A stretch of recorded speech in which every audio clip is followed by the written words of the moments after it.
Hola, buenos días. Continuamos con nuestra serie de webinars con VA Talks. Hoy tenemos, con motivo de la charla de hoy, es retos jurídicos de la transformación digital. Contamos con José Manuel Muñoz. José Manuel, buenos días. Hola, buenos días a todos y todas. Buenos días. Él es abogado, es senior porque lleva muchos años de experiencia, más de 20 años de experiencia en el sector, y está especializado en Derecho Tecnológico y Digital, en ciberseguridad y privacidad. Y entonces esto lo vamos a dirigir hacia cómo se va a llevar a cabo la integración de estas tecnologías en los negocios. Principalmente enfocado y focalizado en el mundo de la startup. Pero bueno, cualquier negocio realmente se puede actualizar y puede hacer una transformación digital. Ahora bien, cuando nos encontramos con la legislación, ahí ya hemos topado, con la Iglesia hemos topado. Entonces, será José Manuel quien nos cuente cuáles son las principales barreras o consejos, tips para llevar adelante esta transformación digital en cualquiera de los negocios y en cualquier sector. Entiendo que ahora con esta nueva normalidad a la que nos vamos a enfrentar, pues tendremos que reflexionar acerca de los modelos actuales que tenemos y, pues, en cierta manera, identificar o crear nuevos escenarios, nuevas necesidades, nuevas oportunidades y ver cómo afrontarlos y nuevos modelos de negocio.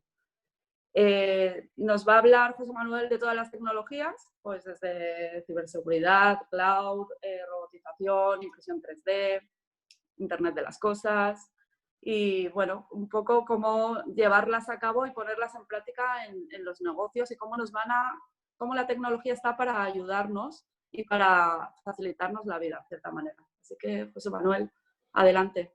Muy Me he bien, extendido un poco con la perfecto. presentación. Te dejo. Nada. Vale, pues empezamos. Bien, ¿veis bien la presentación? Sí, Mar, ¿se ve todo sí, bien? sí, la vemos, perfecto. Vale, perfecto. Bueno, pues Puedes avanzar. en primer lugar, evidentemente, mi agradecimiento a Valencia Activa, Javier, Mar, a todos por la invitación que nos habéis hecho para estar este ratito con vosotros y hablaros sobre estos temas. Temas que, bueno, pues en pocas palabras, y yéndonos al mundo del cine, disculparme, pero soy el lado oscuro de la fuerza.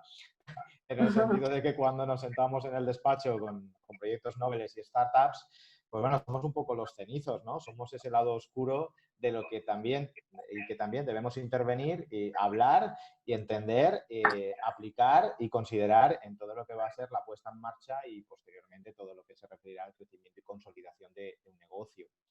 La conferencia de hoy pretende un poco centrarse en esos aspectos que habéis visto en su título, es decir, en esos retos jurídicos que plantea eso de lo que tanto hemos oído hablar, que es la transformación digital y sobre todo la integración de tecnologías en los negocios. Y en esta presentación estoy cargándome ese adjetivo de disruptivas, porque realmente lo que debe ser disruptivo no es tanto la tecnología, sino los negocios en sí mismos, los nuevos modelos de negocio. Y ahora más que nunca estamos viviendo una situación absolutamente extraordinaria que de nuevo pone de relieve que todas estas situaciones sirven no solamente para traernos y evidentemente aportarnos aspectos muy negativos, sino también es un momento también de oportunidades, de reevaluación, de reflexión. Y quizás es un buen momento para plantearse y replantearse los modelos de negocio actuales y cómo la tecnología y esa transformación digital de la que tanto hemos oído y que luego de alguna manera voy a ser políticamente poco correcto, en el sentido de que voy a intentar desmitificar el mito, pero cómo esa transformación digital es una realidad y cómo sin querer y de manera obligada nos hemos visto obligados a transformarnos y a transformarnos en nuestras relaciones laborales, en nuestras relaciones personales, en nuestras relaciones académicas y docentes. Los que tenemos hijos están asistiendo a clases virtuales y llevando y acabando y finalizando el curso por medios tecnológicos. A nivel laboral, a nivel profesional, exactamente igual. Es decir, seguimos ahí aquellas profesiones que podemos permitírnoslo y seguimos ahí totalmente pegados, en este caso, a la tecnología y así con cada uno de los distintos sectores. Entonces, vamos a hablar un poquito de todos estos temas. Y lo que pretendo también es dar una visión totalmente horizontal y telegráfica de todas esas tecnologías que escuchamos tanto, que a veces se han convertido en una especie de buzzwords, es decir, en palabras de moda, que casi por inercia me gusta y tengo que ver cómo implantarlo en mi negocio. Y eso es un error. Es decir, yo puedo escuchar y hablar oír hablar de blockchain, puedo oír hablar de IoT, puedo ir a hablar de inteligencia artificial, pero tengo también que conocer cuál es mi negocio y cómo todo eso que tengo a mi disposición, que es la tecnología, puede servirme para generar nuevos modelos de negocio, para mejorar mi negocio o para que mi nuevo proyecto sea una realidad exitosa. Entonces vamos a hablar un poquito de todos esos temas. La primera reflexión un poco es esta. Es decir, ¿dónde estamos y dónde vivimos? Y cada vez más estamos y vivimos aquí, en el ciberespacio. Es decir, en un espacio sin fronteras que no conoce de ordenamientos jurídicos, porque los ordenamientos jurídicos, las legislaciones, tienen un límite y ese límite está en la frontera. Es decir, los ordenamientos jurídicos son nacionales y llegan hasta la frontera y salvo en determinadas excepciones y en determinadas materias, realmente la ley que se aplica en el ciberespacio es siempre segmentada, es decir, la normativa de ese país y hasta su frontera. Con lo cual tenemos un primer problema cuando hablamos de un espacio totalmente global, un ciberespacio, donde no tenemos ningún ordenamiento jurídico, ningún marco jurídico de referencia y tenemos vivencias, experiencias, relaciones, problemas que debemos de resolver. Y aquí, en este ciberespacio, nos relacionamos máquinas, personas, administraciones públicas, empresas, etc. Nuevas oportunidades. Bien, el ciberespacio, disculpa, Marc, creo que estoy oyendo un micrófono abierto por ahí. No sé si me oís bien. Sí, perdón. Vale, perfecto. Bien, todo lo que es el ciberespacio plantea también algunas preguntas y es en todo este espacio virtual, es decir, ¿qué ley aplico si tengo un problema? ¿Ante qué jurisdicción o juzgado tengo que acudir si tengo un problema? ¿Quién y cómo ejerce el poder legislativo, ejecutivo, judicial en todo este espacio? Y lo que estamos viviendo es esa convergencia cada vez mayor entre lo que es el mundo físico y el mundo virtual y ahora más que nunca. Fijaros la situación excepcional que vivimos, esta pandemia. Es decir, nos hemos transformado totalmente y nos hemos volcado en el mundo virtual. Ya existía, pero ahora todavía más. Nuestras relaciones son virtuales. Con lo cual, ese espacio no deja de crecer y estamos en un contexto donde la revolución es constante, el entorno es dinámico y el cambio es constante. Con lo cual, empezamos ya a enlazar todo esto con ese concepto que tanto hemos oído hablar de transformación digital y de revolución 4.0. Claro, revolución 4.0, pero ¿cuál es la revolución 4.0? ¿Estamos todavía en la revolución 4.0 o en la 5.0 o en la 20.0? Porque el cambio de nuestro entorno y de la tecnología es exponencial, es cada vez mayor y más rápido, con lo cual realmente vivimos en una revolución constante.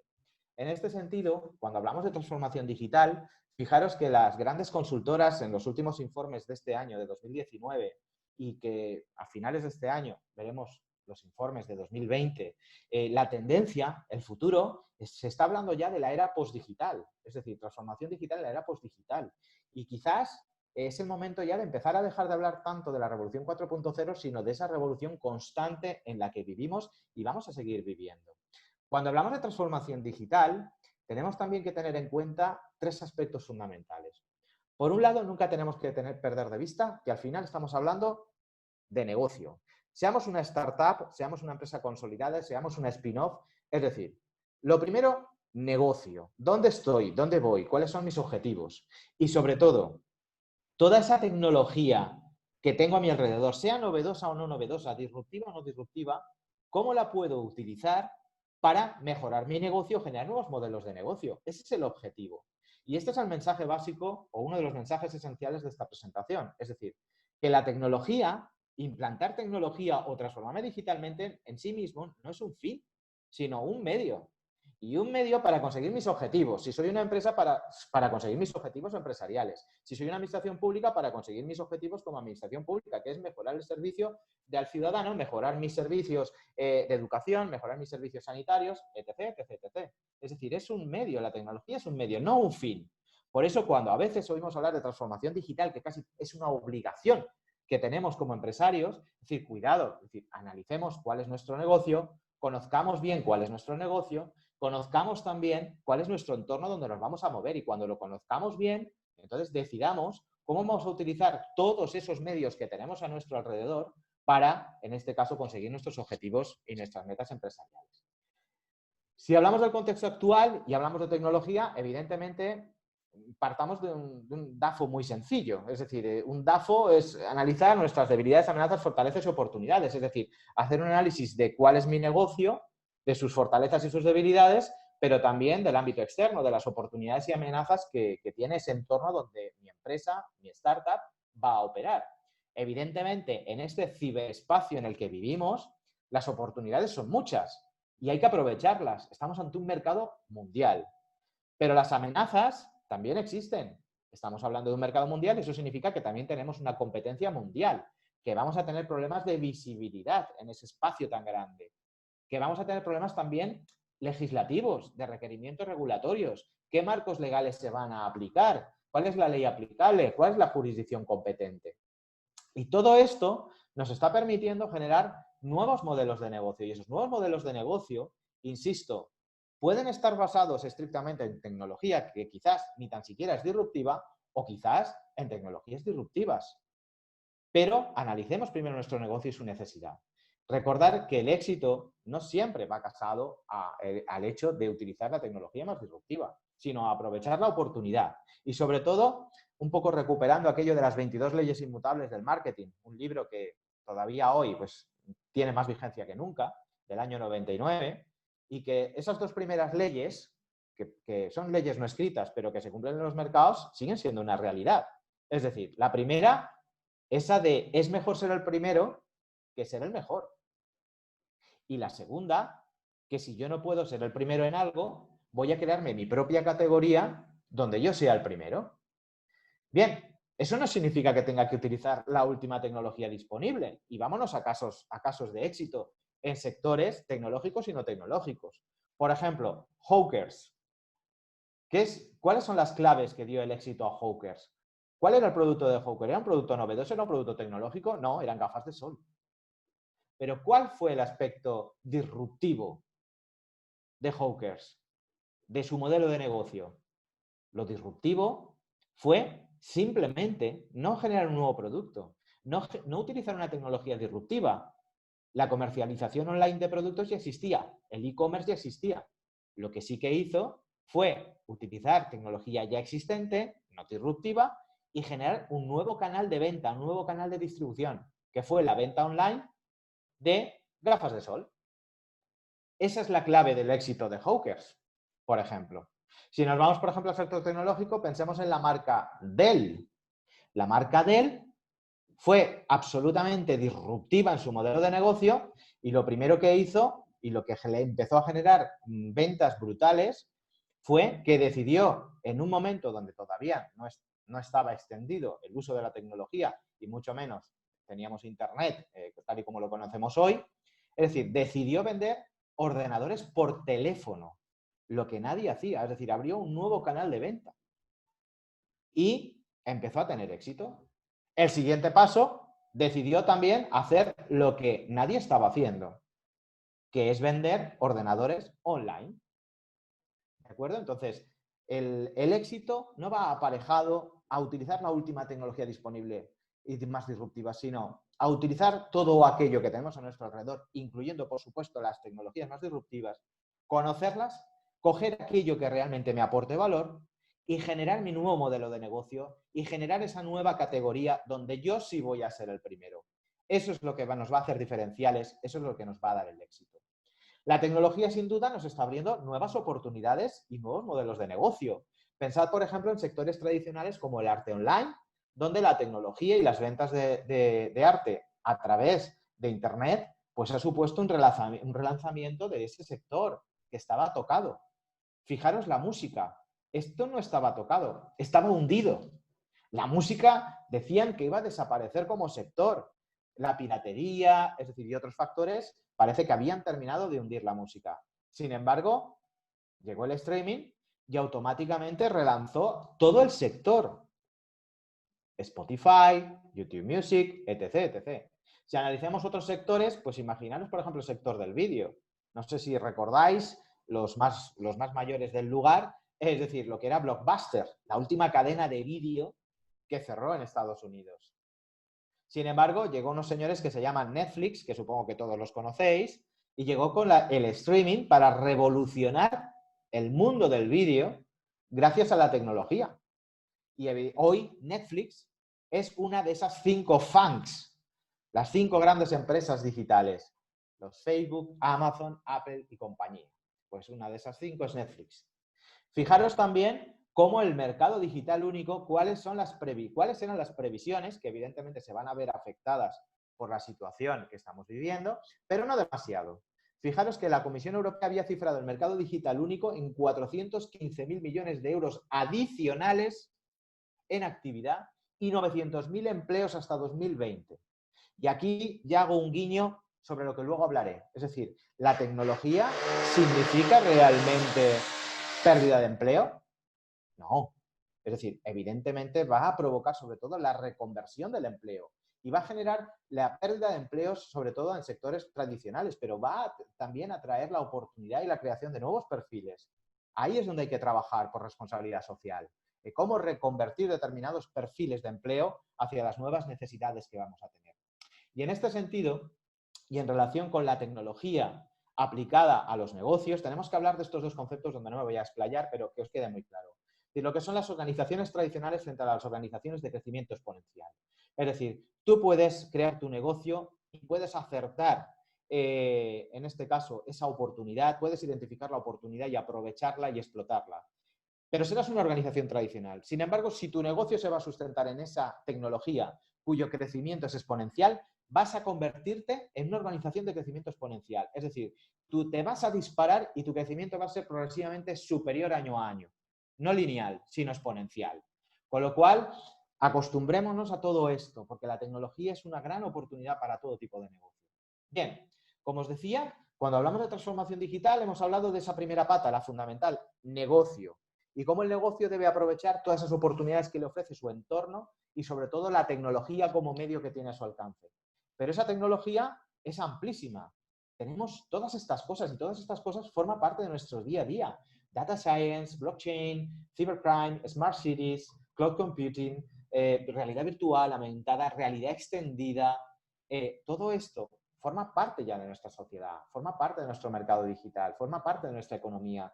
Y como negocios, y insisto, seamos negocios tradicionales, seamos empresas consolidadas, seamos startups, tenemos que considerar todo ese escenario que forma parte del espectáculo. Tenemos que conocer la tecnología, tenemos que intentar tocarla, pero eso no significa que por defecto tengamos que implantar toda esta tecnología en nuestro negocio, sino que tenemos que coger todo aquello que nos aporte valor y ver cómo eso en nuestro negocio nos puede hacer crecer y sobre todo nos puede convertir en una organización exponencial. Fijaros, por ejemplo, algunas de esas afirmaciones que bueno, entre comillas, he hecho mías, ¿no? Y suelo hacer referencia siempre a ellas, ¿no? Es decir, durante los próximos 5 años el mundo va a cambiar tanto como en los últimos 5.000. No hay que irse tan lejos.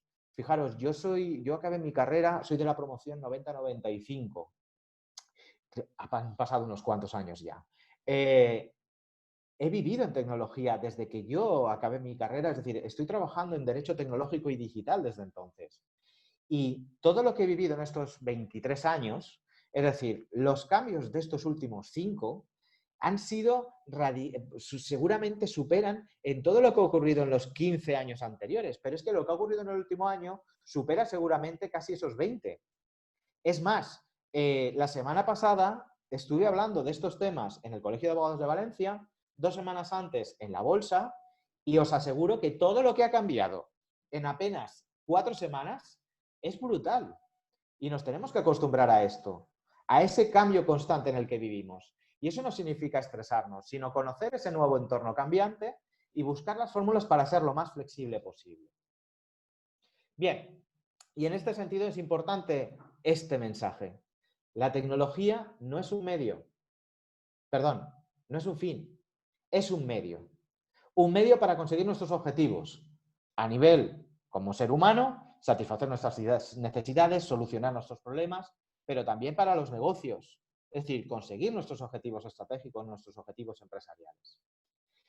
Y nos falta hablar de la tercera pata, esa que os digo del lado oscuro. Hemos hablado de transformación digital y de la primera parte, que es el negocio, la segunda parte, que es tecnología, pero luego viene la tercera parte, que es ¿y la ley y el marco jurídico qué nos dice en relación con todo ello? Bueno, pues aquí la situación es un poco complicada, sobre todo para los que trabajamos en ello. ¿Por qué? Pues frente a todas las tecnologías de las que estamos hablando, inteligencia artificial, IoT, blockchain, nos encontramos con un marco jurídico que, pues fijaros, la ley de propiedad intelectual, por ejemplo, en España es del año 96. Sí que es cierto que se ha ido actualizando progresivamente hasta fecha actual. Pero, por ejemplo, a fecha de hoy, no busquemos en la ley de propiedad intelectual o en la ley de patentes, no busquemos conceptos jurídicos como, por ejemplo, videojuego, app, web, robot, inteligencia artificial, machine learning. No busquemos eso porque no lo vamos a encontrar. Vamos a encontrar categorías como software, como algoritmos, como diseño gráfico, como diseño plástico, pero diseño industrial, pero no vamos a encontrar esas categorías. Si vamos más allá, pues dejando a un lado la ley de propiedad intelectual y en este caso la ley de patentes, por ejemplo, pues nos encontramos con que muchísimos de los problemas que nos encontramos a nivel digital y tecnológico los estamos resolviendo utilizando un código civil que es de 1889 y que muchas de sus regulaciones y de sus instituciones que regula ahí, resulta que vienen del derecho romano. Nada más y nada menos. Y con eso estamos solventando problemas con Apple o con Netflix o con Google. Es decir, este es el escenario legal que tenemos y este es el escenario y las herramientas que tenemos los profesionales, en este caso para defender, en este caso, vuestros derechos, para apoyaros, para soportar y para acompañaros en todo ese crecimiento empresarial. Es decir, esas son las herramientas que tenemos, pero son eficaces a muchas de ellas. Con lo cual, eso significa dos cosas. Una, pues que quizás el legislador de 1889 no fue tan malo, porque todavía hoy esas normas sirven para resolver nuestros problemas actuales de tecnología. Y quizás nos deja otro mensaje. ¿Qué está ocurriendo con el legislador actual? Y el legislador actual, yo creo que la solución es esta. No legislemos sobre lo que hoy es novedad, porque lo que hoy es novedad es ya pasado. Legislemos sobre tendencias, no sobre novedades. Las tendencias serán novedad en el futuro. Y sobre todo no legislemos lo que en tecnología es el hoy, porque en tecnología el hoy es ayer, el ahora es antes. Entonces tenemos que cambiar ese concepto de las cosas. Si vamos a regular o pretendemos regular aspectos como Smart Cities, pretendemos regular aspectos como IoT, pensemos en tendencias, no en lo que hoy es una necesidad, porque seguramente el proceso legislativo se extiende para aprobar una ley durante un año o durante año y medio y cuando llegue ese final, esa herramienta va a ser poco eficaz. Con lo cual, tenemos que cambiar el enfoque también a la hora de legislar y de crear instrumentos eficaces. Bien, bajando un poquito en ese hilo argumental de esta visión horizontal de esta temática que os quiero trasladar, entramos ya de lleno en la tecnología. Y fijaros en el título, es decir, tecnología, si os pongo entre interrogantes, disruptivas. ¿Todas las tecnologías que yo asocio a mi negocio tienen que ser realmente disruptivas? No. Hemos visto el ejemplo Hawkers, hemos visto el ejemplo Dell, podríamos ver cualquier otro ejemplo. Es decir, no necesariamente la tecnología que incorpore a mi negocio tiene que ser disruptiva, sino aquella que necesite mi negocio, aquella que sea el medio para alcanzar mi objetivo estratégico, mi objetivo de negocio. Y puede ser disruptivo o no disruptivo. Veremos más ejemplos. Y hablemos de transformación digital y sobre todo del empresario y sobre todo muchos de vosotros y vosotras, en este caso emprendedores y emprendedoras, vuestras startups.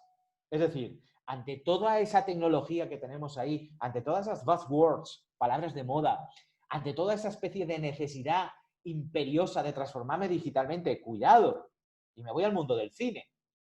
Si nos vamos al mundo del cine, pues fijaros, por ejemplo, esta película. Evidentemente estoy utilizando esta cartelería, os recomendaré que la veáis. No es precisamente una de las mejores películas ni del director ni del actor principal, pero bueno, pues no está mal. Bien, la película se llama Al borde del abismo. Fijaros el personaje principal, ¿en qué situación está? Bueno, pues esto parece la startup o el empresario convencional ante todo eso que está escuchando a su alrededor. Ante toda esa tecnología que parece que tenga la necesidad imperiosa de implantar sí o sí en su negocio. Bueno, pues hay cuestiones y hay tecnologías que podrán darme valor y otras que seguramente o no me lo dan o quizás ese equilibrio entre aporte-beneficio pues no me compensa. Y otras que sí que tendré, otros aspectos que sí que tendré que considerar. Por ejemplo, seguridad, ciberseguridad. Obviamente, mi continuidad como negocio depende de mi ciberseguridad, de que tenga securizado todo mi negocio. O privacy, privacidad. Todo mi negocio puede que esté pendiente de cumplir una serie de requerimientos regulatorios que en caso de no cumplirlos me pueden llevar no solamente a sanciones, y en este caso multimillonarias, pues, si se diera el caso, sino que incluso me puede llevar al cierre, puede afectar a mi continuidad de negocio.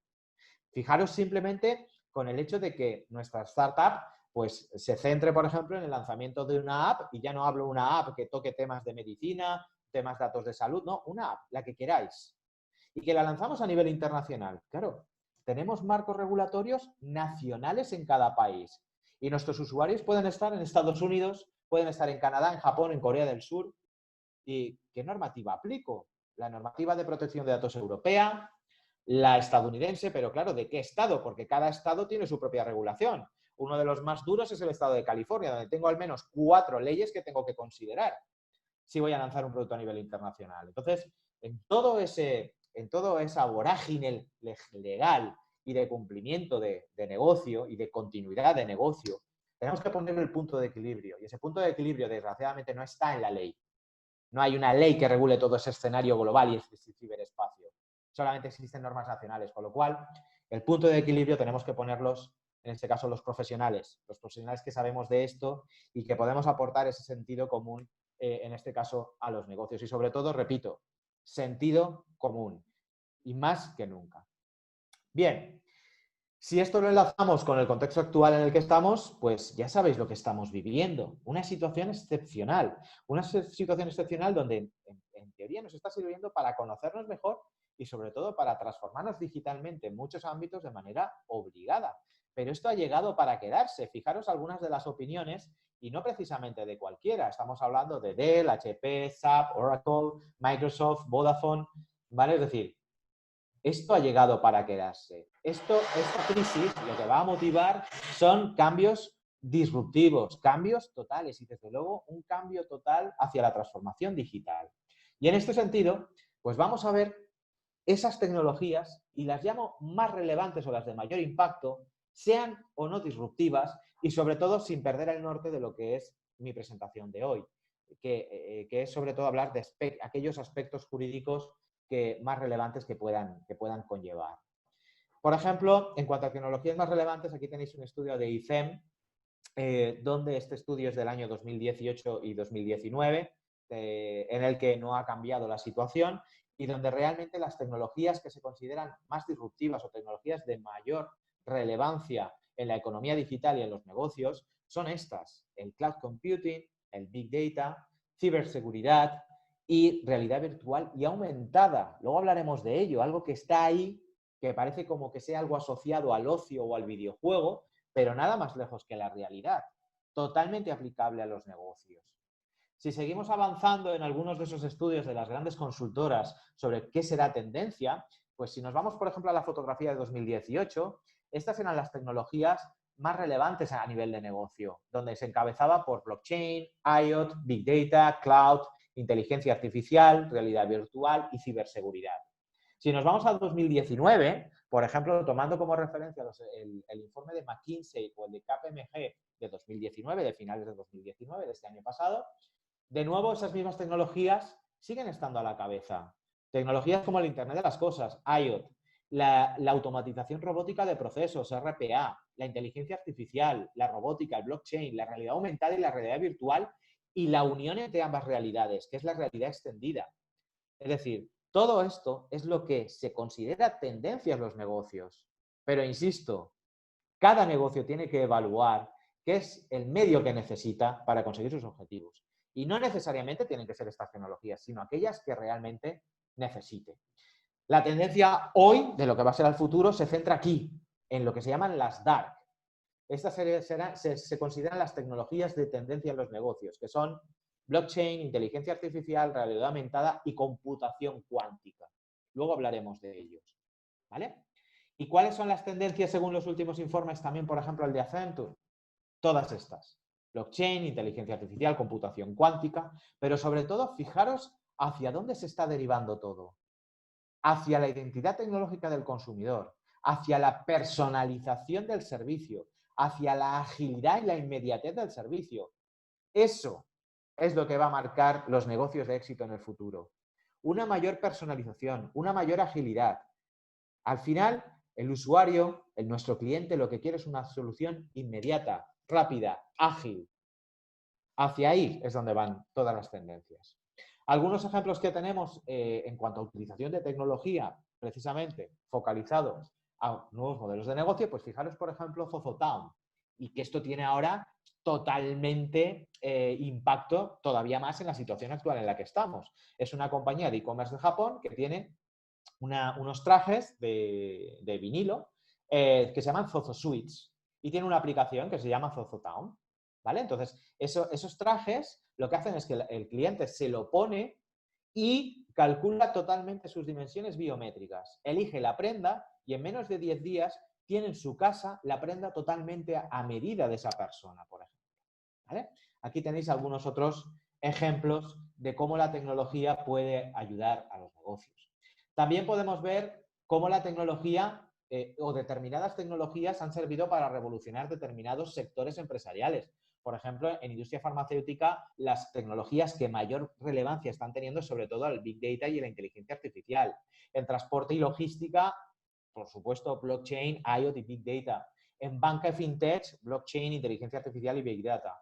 Y videojuego, por ejemplo, la tecnología cloud. Pero cuidado, cuidado. El año pasado Google lanzó su plataforma Cloud Stadia. Desde luego, una tecnología impresionante. Es decir, puedo ejecutar el videojuego en un entorno remoto, no en mi dispositivo. Y puedo jugar de manera ubicua, es decir, desde cualquier sitio, en cualquier lugar, a cualquier hora del día. Y no necesito tenerlo en mi dispositivo. Está allí, en la nube. Pero la tecnología es muy buena, pero ¿y el modelo de negocio? ¿Qué está ocurriendo en estos momentos con Stadia de Google? Lo veremos a final de año. Pero ya os digo que la tecnología es impresionante, pero quizás el modelo de negocio no es el mejor o más óptimo. Lo veremos a final de año. Bien, en este sentido, y a la hora de visualizar la tecnología y ver cómo nos puede ayudar, me quedo con esta frase de Stephen Hawking, al que suelo citar bastante y lo voy a citar de hecho varias veces, que la inteligencia es la habilidad de adaptarse a los cambios. Y esto es muy importante, y sobre todo para una startup. ¿Vale? Los que tenéis una startup, tenéis algunas de las mejores cosas que os puede pasar en negocios, que es vuestro tamaño y vuestra flexibilidad. Y más en situaciones como la actual. Pero ser inteligentes. Tener esa habilidad para adaptaros a todos los cambios. Los que están y los que vendrán. Y cada vez más rápidos y cada vez más continuos. Bien. A partir de aquí, vamos a ver un poquito, de manera muy telegráfica, todas esas tecnologías. Todas las tecnologías con algunos aspectos de actualidad y sobre todo desde el punto de vista jurídico, ¿no? De todos aquellos aspectos jurídicos que plantea, ¿no? La tecnología cloud computing, esto no es disruptivo, esto no es nuevo, esto ya existe hace muchísimos años, ¿vale? Sí que es cierto que en el pasado, por ejemplo, el tema de tener todos mis servidores y toda mi información en un servidor externo, en un proveedor externo que a veces en el pasado pues no sabíamos ni dónde estaba físicamente, pues generaba cierto rechazo, sobre todo en administraciones públicas. Recuerdo que estuvimos 2-3 años, desde que se aprobó sobre todo el Esquema Nacional de Seguridad en 2009 y el Esquema Nacional de Interoperabilidad en Administraciones Públicas, estuvimos 2 años emitiendo informes jurídicos para administraciones públicas diciendo, señores, es decir, el cloud, externalizar todos mis sistemas informáticos fuera de mi casa y que tanto los sistemas como la información esté fuera de mi casa, no es un problema. Es una oportunidad, siempre y cuando lo hagamos bien y siempre y cuando cumplamos todo ese estricto marco legal que en este caso se exige a nivel de administraciones públicas. El cloud computing no tiene un marco específico, una ley específica que regule el cloud, la nube, no. Tenemos que acudir a una serie de marcos generales, como son los marcos de privacidad, de ciberseguridad, de propiedad intelectual, donde se regula el software, pero sobre todo ante la ausencia, y esto lo vais a oír mucho durante esta presentación, ante la ausencia de legislación específica lo más importante, seamos una administración pública, una empresa, una startup, lo más importante son los contratos y los acuerdos de nivel de servicio, los slash. Es decir, es fundamental que en ausencia de una legislación proteccionista específica, hagamos buenos contratos y firmemos buenos acuerdos de nivel de servicio por el que el proveedor que contratemos nos garantice en todo momento la continuidad ininterrumpida de nuestra actividad como administración pública o como negocio.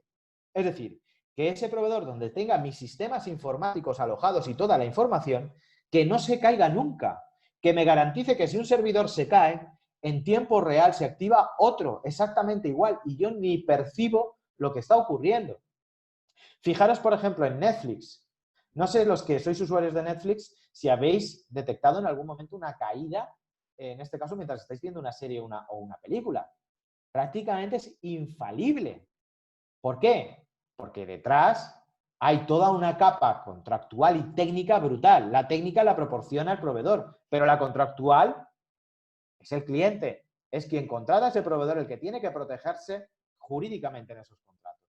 Y además, velar porque los niveles de servicio sean los adecuados por parte de ese proveedor. Que me garanticen que mi actividad continúa, que si yo soy una startup y mi entorno de producción lo he virtualizado en la nube, tengo que tener eso disponible las 24 horas del día, 24/7, todos los 365 días del año, o 366 si es bisiesto. Y tengo también que supervisar si además mi proveedor, aparte de garantizarme todo esto, está certificado en algún tipo de norma o estándar en materia de cloud computing, que los tenemos. Aquí tenéis algunas referencias de normas ISO en materia de seguridad en servicios cloud y de privacidad en servicios cloud. ¿Vale? Si analizamos algunas cuestiones de actualidad relacionadas con la tecnología cloud, pues bueno, sobre todo todavía ese resquemor, en el sector privado menos, aunque todavía, pero en el sector público más. Ese resquemor es que estoy externalizando toda mi información en un proveedor externo, que es una entidad privada. Cierto es. Lo que tenemos que buscar es, uno, si vamos a externalizarlo todo, o vamos a hacer un mix entre cloud público y cloud privado, o hay determinadas parcelas que nos vamos a reservar, eso es lo primero. Y segundo, vamos a blindarnos contractualmente y técnicamente con ese proveedor. Fijaros aquí el ejemplo y la noticia que os he colgado aquí, ¿no? De expansión. El caso Jedi, es decir, esa guerra abierta entre Amazon y Microsoft por llevarse el contrato multimillonario de 10.000 millones de dólares para almacenar toda la información en la nube del Departamento de Defensa de Estados Unidos, nada más y nada menos. ¿Realmente pensáis que el proveedor adjudicatario tiene toda la información de defensa? Evidentemente no, pero sí aquella necesaria para gestionarse y funcionar. ¿Vale? Otros aspectos que plantea el cloud, aspectos de confidencialidad, es decir, ¿cómo mi proveedor me va a garantizar esa confidencialidad? Los aspectos también de externalización, aspectos también de deslocalización. Tengo que saber dónde está mi información. Cuando yo contrato, por ejemplo, la nube con Microsoft o la contrato con Amazon Web Services, yo en mi área de cliente tengo la opción de elegir dónde quiero que esté mi información. Puedo elegir que esté en este caso en la Unión Europea o en otros espacios. ¿Por qué? Por las legislaciones que os puedan afectar. Evidentemente, si sois una empresa europea, nuestro consejo siempre va a ser que seleccionéis el área europea, precisamente en materia de cumplimiento de la normativa en materia de protección de datos de carácter personal. Sacarlo fuera significa toda una serie de condicionantes añadidos que tendríamos que cumplir, con lo cual siempre el consejo o recomendación inicial es la información en Europa. No os digo en España, pero sí en Europa. ¿Vale? Significa también efectos de privacidad que tengo unas obligaciones como responsable de toda esa información que voy a externalizar fuera, pero ojo que mi proveedor también las tiene responsabilidades legales. Legales sobre todo en materia de privacidad. Es a efectos legales el encargado del tratamiento y tiene toda una serie de obligaciones. Él y yo. En particular, que tanto entre él y yo firmemos un contrato de tratamiento de datos, o DPA. Es el contrato que, si utilizáis, por ejemplo, servicios de nube de Amazon Web Services, de Microsoft o de cualquier otro proveedor, pues os pondrán a disposición en vuestro panel de administración lo que tendréis que exigir a ese proveedor. ¿Vale? Y sobre todo, la parte más importante, seguridad, fiabilidad, resiliencia, es decir, la capacidad de recuperarse ante una incidencia de un sistema y la capacidad de recuperarse de cualquier contingencia, continuidad ininterrumpida.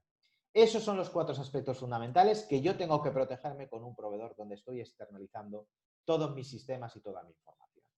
A partir de ahí, vemos, os he puesto algunas noticias de actualidad, alguna no tanto, pero fijaros, por ejemplo, esta, ¿no? Es decir, un ex empleado avisa de que Google puede acceder a todos los documentos de los usuarios de su nube.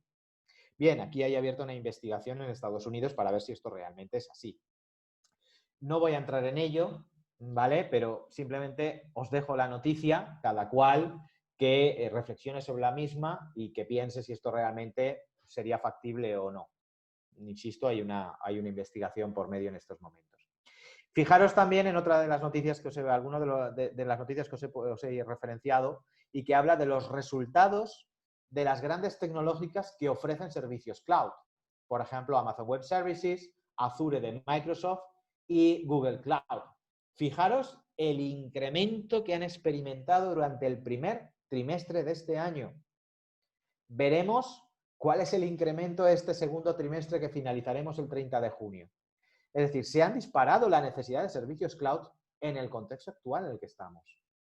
Pero cuidado, también es cierto que ha caído la inversión en tecnología precisamente por la situación de crisis que están viviendo determinadas empresas. Con lo cual, el análisis de toda esta información deberemos hacerlo a final de año. Bien, ya hemos hablado de cloud, hablemos del paso siguiente, la virtualización. Virtualización de entornos productivos, virtualización del entorno de trabajo, el teletrabajo. Bueno, pues nos encontramos con que no existe, de nuevo, un marco específico que regule todo esto. Sí tenemos normativa laboral genérica, el Estatuto de los Trabajadores, la normativa de prevención de riesgos laborales, tenemos también la normativa de ciberseguridad que nos obliga a determinadas cosas, por supuesto tenemos la normativa de privacidad, la Ley Orgánica de Protección de Datos y Garantía de Derechos Digitales del Trabajador, así como el Reglamento General de Protección de Datos Europeo, es decir, que nos obligan a determinadas cosas. Pero luego, sobre todo, insisto, ante esa ausencia de legislación específica, nos tenemos que ir sobre todo a los marcos contractuales, es decir, a regular buenos contratos con los proveedores de esa tecnología que nos permite virtualizarnos. Todas aquellas aplicaciones informáticas, y omito marcas, que utilizamos para, por ejemplo, virtualizar el puesto de trabajo y que permite que un trabajador desde su casa, desde su ordenador en casa, pueda acceder al equipo de la oficina, esas aplicaciones informáticas de virtualización tendremos que ver qué contrato estamos formalizando con ese proveedor y qué medidas de seguridad nos garantiza. No vaya a ser que mi trabajador que se está conectando desde su equipo en casa, que no tiene firewalls, que seguramente tiene un antivirus caducado, o veremos qué está ocurriendo, nos podemos encontrar con que podemos tener una puerta abierta a la información sensible y confidencial de nuestro negocio. Cuidado con todo esto. Ahora hablaremos un poquito más de esto, ¿vale? Y también tenemos determinados estándares en materia de seguridad y de protección en relación con todos estos temas, sobre todo las normas ISO. Todo lo que es virtualización y teletrabajo está generando todas estas cuestiones en la práctica a nivel legal. El tema del smart working o teletrabajo ha llegado para quedarse, pero no existen marcos específicos. Por ejemplo, de hecho, ya se está anunciando de que va a haber una modificación legal para regular todo esto, por ejemplo, en nuestro país. Pero nos tenemos que ir a los marcos genéricos que tenemos. Y sobre todo, tenemos que buscar, como empresas, cómo protegemos, por un lado, al trabajador, porque tenemos que garantizar esa prevención de riesgos laborales, aunque esté en casa. Algo tendremos que hacer. Y tendremos también que proteger no solamente al trabajador, sino proteger su entorno de trabajo y también, sobre todo, proteger toda la información de nuestro negocio. Si nuestro trabajador, su equipo informático, su portátil que está utilizando en su casa es un equipo que hemos configurado nosotros como empresa, que lo hemos configurado a nivel de seguridad, en parte podemos estar tranquilos porque ya tenemos una protección básica a nivel de ciberseguridad. Pero si es un portátil personal, ¿qué configuración de seguridad tiene? ¿Sabemos qué configuración tiene? En este sentido, las propuestas que estamos haciendo a empresas es que impartan directrices, guías, recomendaciones a sus trabajadores en esta modalidad, sobre todo si utilizan equipos personales no configurados por la empresa o equipos no de la empresa. Estamos sobre todo aconsejando facilitarles recomendaciones y guías en materia, por ejemplo, de ergonomía, iluminación en espacios de trabajo, pero sobre todo también en materia de seguridad de la información, protección de la información empresarial, no permitir la visualización, evidentemente, ni tan siquiera en pantalla de determinada información, y sobre todo establecer políticas de teletrabajo, en este caso para proteger toda esa información y su privacidad, que también tenemos que garantizar. En este sentido, también recomendamos que existan normas o políticas de uso de equipos, dispositivos y redes empresariales, que se comuniquen normas y recomendaciones sencillas, muy sencillas, y normas de ciberseguridad. Sobre todo porque, a pesar de las circunstancias excepcionales que estamos viviendo y tan dramáticas, los malos no paran. Los hackers no paran. El ataque es continuo, incluso a hospitales en la situación más crítica. ¿Lo habéis leído las noticias? ¿Vale? Con lo cual tenemos que estar preparados para todo esto. Y si no podemos configurar en remoto determinados dispositivos, al menos demos unas normas o unas pautas o unas recomendaciones mínimas de ciberseguridad a nuestros empleados.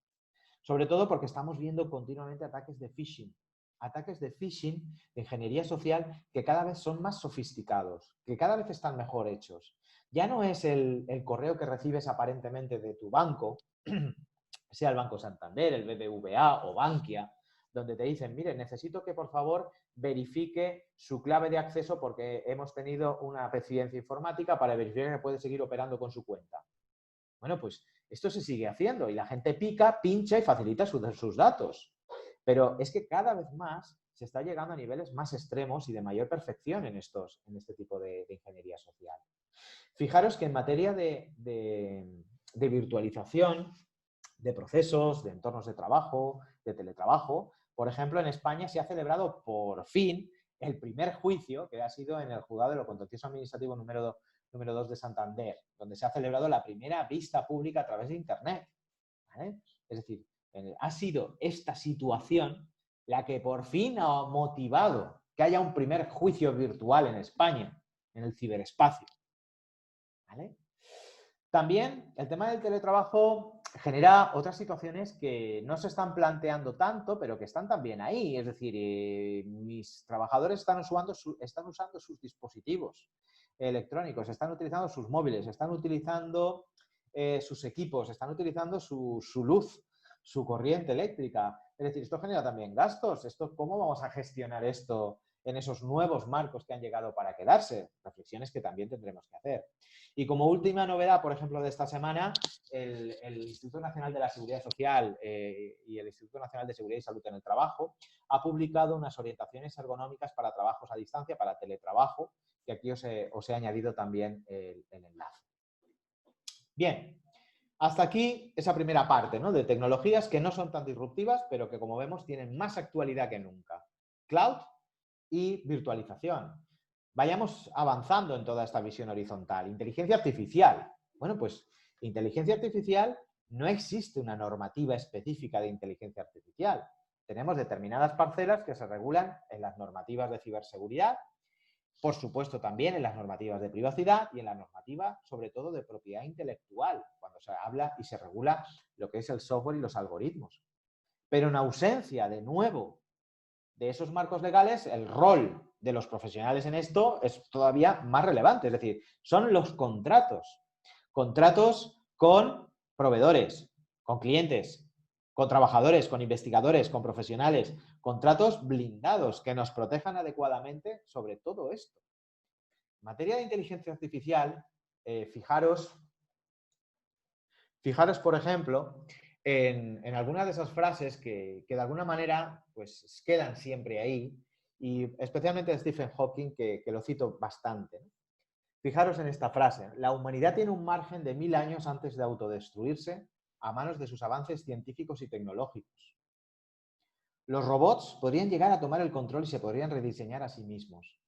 Claro, si leemos esta frase dos veces, seguramente nos viene a la mente Terminator.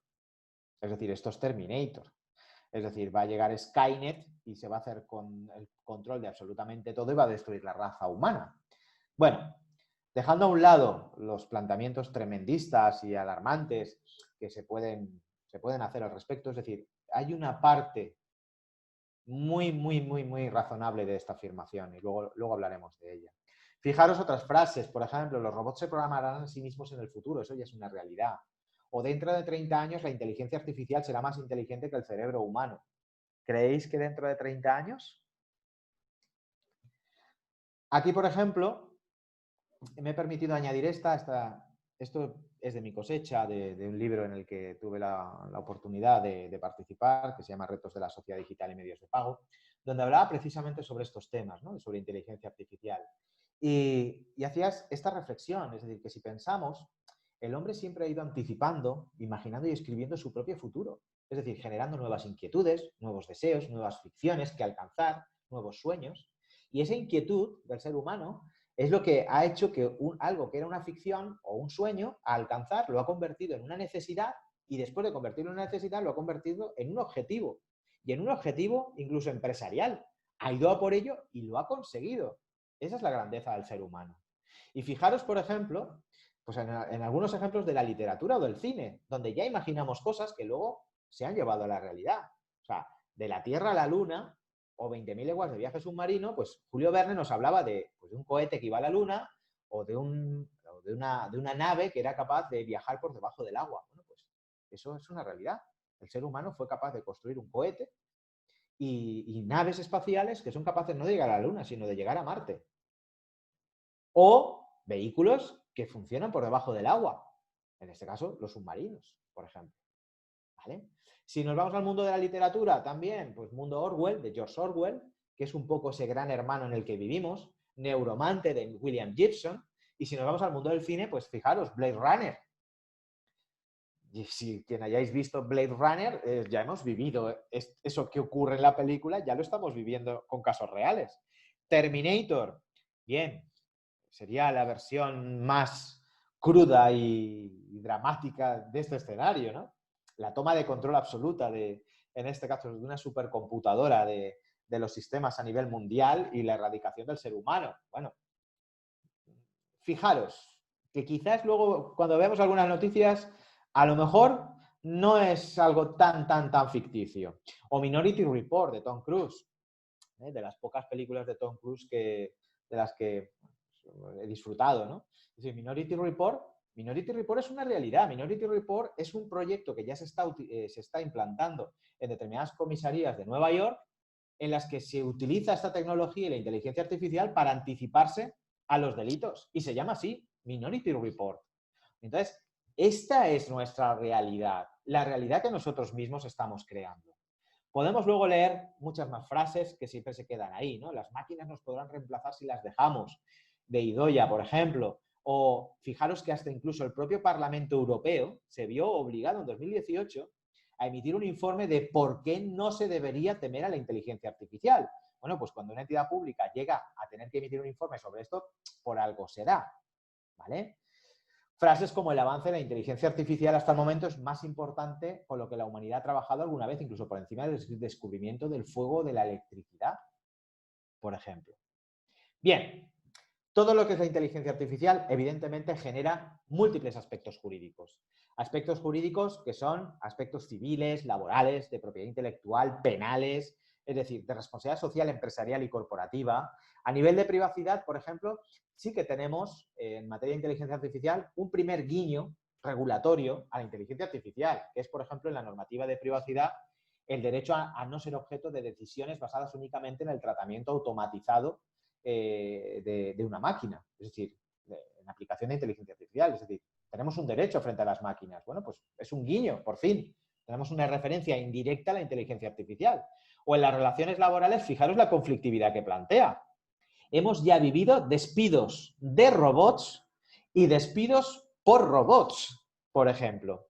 Esto y su afectación al empleo. Evidentemente que va a afectar al empleo. Por supuesto que sí, pero la afectación del empleo ha sido la historia de la humanidad. Y la tecnología que en cada momento ha existido ha afectado al empleo, siempre desde la invención de la rueda. Y ahora la tecnología más que nunca va a afectar el empleo. Lo único es que tenemos que estar preparados y tenemos que saber cómo reaccionar. Vamos a tener que ayudar por responsabilidad social corporativa a reconvertir determinados perfiles de empleados hacia esas otras necesidades que vamos a tener. Pero el matrimonio hombre-máquina va a seguir existiendo siempre. No va a desaparecer el hombre, todo lo contrario, sino van a aparecer nuevos perfiles y nuevas necesidades. Fijaros también lo que genera el tema del robot autónomo inteligente, la personalidad electrónica. Un robot puede tener personalidad electrónica, interfaces neuronales de los propios robots, es decir, la conexión del robot con el cerebro humano y que tú con tu cerebro manejas realmente un robot. Pensad en personas con tetraplegia, que podrían manejar todo su endoesqueleto directamente desde su cerebro. Es absolutamente maravilloso, brutal, pero con riesgos. ¿Vale? En este sentido, y en ausencia de legislación, pues nos encontramos toda esta realidad. Todo esto son noticias de inteligencia artificial. Y todo esto, tengamos una visión más tremendista o menos tremendista de la inteligencia artificial, creo que lo que hay que tener es una visión objetiva, razonable. Pero todo esto forma parte ya del espectáculo. Despido de trabajadores, despido de robots a personas humanas, es decir, robots que se están utilizando en la guerra, robots que se están utilizando como arma, es decir, todo esto forma parte ya de nuestra realidad. Y en este sentido, sí que os aconsejo que veáis el enlace que os he puesto en YouTube. Uno de los vídeos, de hecho, si pincháis y os metéis en Robotics, es una de las principales empresas de desarrollo de robots y sobre todo de robots aplicado a la industria armamentística. Tienen un vídeo muy, muy gracioso que, bueno, pues, de alguna manera empieza como una especie de rebelión de un robot frente a los trabajadores de una empresa y les agrede, que luego acaba de otra manera que evidentemente no os voy a hacer spoiler, pero os lo recomiendo, muy gracioso. Bien, en todo este contexto de la inteligencia artificial, insisto, no existe una legislación específica. Emiratos Árabes quiso llevar un poquito la voz cantante, nombrando ya hace unos años un ministro de inteligencia artificial específicamente. Actualmente España y Europa están regulando las bases de lo que será esa futura regulación de la inteligencia artificial en Europa, es decir, las bases, no la legislación específica, ¿vale? Que los requerimientos regulatorios y reputacionales del uso de la inteligencia artificial es parte esencial de un negocio, es decir, tiene que considerar un negocio lo primero el riesgo regulatorio y reputacional de la inteligencia artificial. Y no lo digo yo, lo dice Gartner en su informe de 2019, el informe que os referencio en la presentación. Como novedades importantes de estos últimos meses, pues buenas noticias. Alicante va a ser la sede española del Centro Europeo de Investigación en Inteligencia Artificial y además de la red ELIS, y lo va a dirigir Núria Oliver. Núria es una eminencia, si me escucha o me escuchara me pondría verde, pero es la realidad, es una eminencia a nivel nacional e internacional en inteligencia artificial, es de la terreta, es alicantina y tenemos la suerte de tenerla por aquí de vez en cuando, que siempre pues nos aporta infinitas cosas desde el punto de vista tecnológico en materia de inteligencia artificial. A este nivel también se ha dibujado la estrategia europea con el libro blanco de inteligencia artificial, aquí os he puesto el enlace. Y como novedades de estas últimas 2 semanas, por eso os digo, fijaros la vorágine del cambio y de continuo en todas estas materias, bueno, pues hay ya una propuesta del Parlamento Europeo de crear unas normas sobre responsabilidad derivada del uso de sistemas inteligentes, es decir, de inteligencia artificial. Y lo va a regular dentro de lo que es la normativa de productos defectuosos, es decir, ¿qué ocurre si esa inteligencia artificial falla? ¿De quién es la responsabilidad? ¿Del fabricante, del usuario, del desarrollador? ¿Vale? También hay otra propuesta del Parlamento Europeo para que los desarrollos de inteligencia artificial sean patentables, es decir, que la inteligencia artificial sea patentable. Hasta hoy es imposible. Se dibujaba como propiedad intelectual, se derivaba a la legislación de propiedad intelectual y, consecuentemente, en Europa nos veíamos obligados a tener que dibujarlo como software. Esto sería una vía diferente para enfocarlo como patentes. Y bueno, pues sobre todo en toda esta materia, el código ético de inteligencia artificial en el que se está trabajando, donde las áreas clave en esta tecnología son estas: que la inteligencia artificial sea supervisada por seres humanos, que los sistemas sean resistentes y resilientes, que se garantice la privacidad, que sea transparente, que atienda a la diversidad social, que no nos encontremos, como ha ocurrido recientemente, que una red social filtre a sus nuevos usuarios y deseche a determinados usuarios por su supuesta fealdad o determinadas discapacidades, que sea sostenible y ecológicamente responsable o que, en este caso, que sea capaz de rendir cuentas. Accountability. Estos serían las bases de ese código ético de inteligencia artificial y serán las bases de esa futura regulación de la inteligencia artificial a nivel europeo. Bueno, espero que vayáis bien, que os esté resultando ameno. Insisto, voy a ir más acelerado por los tiempos que tenemos, pero sí que quiero que tengáis esa visión global de todas las tecnologías para haceros la composición del lugar de donde estamos. ¿Todo correcto, Mar? Sí, sí, todo fenomenal. Seguimos, como tú dices, y puedes acelerar y acortamos un poquito los tiempos. Perfecto. Y porque sí que están habiendo algunas preguntas que luego nos tendrás que resolver. Perfecto. Bien, blockchain, el maravilloso blockchain, no es una tecnología nueva. Esto nació junto con el Bitcoin. Y no tenemos una normativa específica de blockchain. Tenemos marcos generales que regulan partes de lo que es la tecnología blockchain. Ciberseguridad, privacidad, propiedad intelectual. Eso sí, algunos países ya se han erigido en liderar blockchain. Y, por ejemplo, Liechtenstein ha publicado su primera normativa en materia de blockchain. Blockchain plantea problemas y cuestiones jurídicas en materia de privacidad, en materia de seguridad. Fijaros, estamos hablando en un entorno distribuido de la información. La información está replicada en todos los nodos y equipos conectados a esa red de blockchain, en toda la cadena.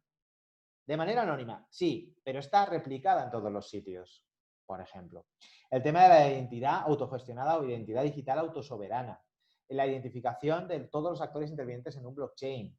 El tema de las blockchain públicas y las blockchain privadas. ¿Realmente una blockchain privada es blockchain? ¿Realmente hay ese anonimato en una blockchain privada? Es decir, por ejemplo, en materia de privacidad, es decir, en una red blockchain, ¿cómo ejerzo yo como persona el derecho de rectificación o supresión de mis datos, ese derecho legal reconocido? ¿Sería lo equivalente a que los procesos de blockchain están anonimizados de manera irreversible? Es decir, no se puede romper la cadena de bloques. ¿Sería un equivalente a un derecho de supresión? ¿Vale? Incluso genera también, por ejemplo, un choque con lo que es la tecnología que os he enumerado antes, que es la computación cuántica. La computación cuántica, estamos hablando de un superordenador que es capaz de hacer lo que hacen miles de ordenadores durante infinitos años en apenas unos segundos. ¿Qué significaría la computación cuántica si eso se consigue? Que en segundos podría hacer lo que todos los ordenadores en tantísimos años. ¿Significaría que podría descifrar y romper un blockchain utilizando la computación cuántica? ¿Significaría que algo que esté cifrado lo podría romper y descifrarlo? ¿Qué ocurre si esta tecnología está en manos privadas? Google anunció hace unos meses que había alcanzado su supremacía cuántica. Es decir, que había alcanzado esa tecnología. Inmediatamente IBM lo desmintió, que es su partner en este proyecto. Y de hecho todavía queda mucho hasta que se alcance ese objetivo. Pero fijaros si esta tecnología estuviera en manos privadas. Una tecnología capaz de descifrar toda una red en segundos. ¿Dónde se regula eso? ¿Dónde se protege legalmente todo esto? ¿Y cómo se regula si se permite la tenencia y uso de esa tecnología en redes privadas? Aquí tenéis algunas de las últimas noticias en materia de blockchain. Malta fue el primer país en establecer una estrategia de blockchain, Liechtenstein en regularlo y China, quien se ha erigido en líder mundial y quiere dominar la tecnología blockchain en el mundo. Igual que está haciendo con redes. Está intentando ser el líder en redes a nivel mundial. Relacionado con blockchain, tendríamos y deberíamos de hablar de criptomonedas. De hecho, blockchain, la tecnología blockchain nació para generar los bitcoins. Bien, cibermonedas o monedas virtuales, no tenemos una legislación específica. No solamente es Bitcoin, tenemos Ethereum y tenemos muchísimas más, todas las que queramos crear. ¿Vale? Esto plantea también temas legales en relación con la fiscalidad de esas transacciones, temas de blanqueo, temas de control de cambios, quién controla esa moneda, si eso se admite como medio de pago como criptomoneda. Por ejemplo, fijaros, ahora mismo estamos decidiendo cuál va a ser el futuro del dinero en efectivo, si va a desaparecer o no. En Suecia, las que hayáis ido a Suecia, desde hace un par de años, veréis que en cualquier local, tiendecita, o bar o restaurante, te encuentras un cartel en la puerta que dice que no aceptamos cash. Es decir, o pagas electrónicamente, o ni comes, o ni compras. Y eso es una realidad. Aquí, pues las predicciones son diferentes. Abajo tenéis algunas opiniones de algunas de las personas más autorizadas a nivel mundial. En teoría, el dinero efectivo, tal y como lo conocemos, no puede desaparecer, pero evidentemente se va a aminorar muchísimo su uso. En materia de criptomonedas, pues hay ya proyectos de los propios gobiernos que han lanzado su propio proyecto de moneda. Por ejemplo, en Uruguay se lanzó el e-peso, ¿vale? Y en este sentido, pues bueno, cada país pues, ha buscado su regulación o su intento de regulación y sobre todo la mayoría se oponen a que las criptomonedas se admitan como dinero. El concepto legal de dinero o de moneda. Se admite como medio de pago en general, pero no como dinero. Aquí tenéis pues, los pronunciamientos judiciales más recientes, que es una sentencia nacional y otra del Tribunal de Justicia Europeo, donde precisamente trata todos estos temas. Y por el camino, proyectos de Cybercities, por ejemplo en Nevada, donde toda la ciudad se gestiona con una moneda virtual basada en Ethereum. Es decir, utilizando la tecnología blockchain. De blockchain se utilizó, insisto, para el lanzamiento de Bitcoin. Bitcoin quizás sea la moneda más conocida y bueno, pues ya sabéis lo que es Bitcoin, no me voy a parar en ello, no tenemos el tiempo y un poco lo que ha fluctuado. Pues fijaros, en 2017, en diciembre, llegó a los 20.000 euros y bueno, pues actualmente pues está fluctuando sobre los 8.000, 8.900 euros. Relacionado también con la tecnología blockchain, hemos oído hablar de los smart contracts, ¿vale? ¿Y qué demonios tiene que ver un smart contract con mi negocio o con mi startup? Bueno, a ver, lo primero, smart es inteligente, contracts, contrato. Bueno, pues lo primero, smart contracts ni es contrato ni es inteligente, es simplemente esto. Un protocolo informático que ejecuta una orden que le hemos dado previamente en base a si se producen determinadas pues, condiciones que hemos también definido previamente. Es decir, se produce A, se produce B, se produce C. ¿Vale? Nada más y nada menos. Lo que pasa es que esto tiene una aplicación directa, en el ámbito jurídico. Por ejemplo, en el ámbito de contratos, incluso para actos jurídicos que puede ser simplemente la aceptación de una automática de una herencia, en caso de fallecimiento, por ejemplo. Es decir, con lo cual nos genera también una gran oportunidad. Estados Unidos y en particular el estado de Arizona se ha metido en ello y también ha definido lo que es un smart contract y si, como veréis, pues se dirige sobre todo a un concepto informático más que jurídico, sin perjuicio de que se pueda aplicar a lo jurídico. Si seguimos avanzando en tecnologías, pues fijaros, geolocalización, ahora más que nunca en la lucha contra la pandemia. Está en tela de juicio si geolocalización sí, geolocalización no. Volvemos a lo mismo. Necesaria protección contractual porque no tenemos una legislación específica, sí genérica, aplicable en determinados aspectos, como ciberseguridad o privacidad. En materia de COVID, la geolocalización se está mostrando muy eficaz en países, sobre todo orientales, Corea del Sur, China, etcétera. Pero claro, son países que están muy acostumbrados a esas tecnologías mucho más invasivas en la privacidad, porque hay un concepto mucho más social de la sociedad. Pero hoy por hoy, fijaros en Europa, hay todavía una reticencia a llegar hasta estos niveles en la lucha contra la pandemia precisamente en base a la privacidad. Pero creo que ese punto de equilibrio existe y se debe de dar precisamente porque tenemos que poner en esa balanza un valor por encima de cualquier otro, que al final es la vida y la salud humana. Y creo que eso debe estar por encima de todo. Seguimos avanzando, Big Data. Es decir, no existe una normativa específica de Big Data, contratos y como referencia, pues por ejemplo, el Código de Buenas Prácticas en materia de privacidad cuando hablamos de Big Data, por ejemplo, emitido por la Agencia Española de Protección de Datos.